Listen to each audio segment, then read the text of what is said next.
अस्सलामुअलैकुम दोस्तों, मैं हूं अदयान अहमद और आप देख रहे हैं अदयान टेक्निकल स्किल्स। दोस्तों, आज मैं आपको प्लम्बिंग की पीपीआर की फ़िटिंग की तरीक़ेकार दिखा रहा हूं, जो कि किस तरीके से होती है। दोस्तों, ये आप देख रहे हैं, ये हमारी पीपीआर की फ़िटिंग हुई पड़ी है, गर्म और ठंडे पानी की,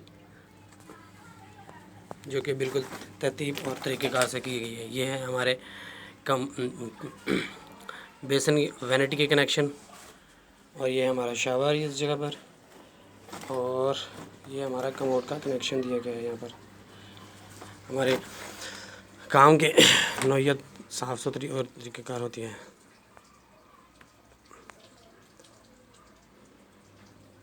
ठीक है दोस्तों, ये लाइनिंग, लेवल, और आप ये देख सकते हैं बिल्कुल हर चीज़ लाइन में और लेवल में दी गई है।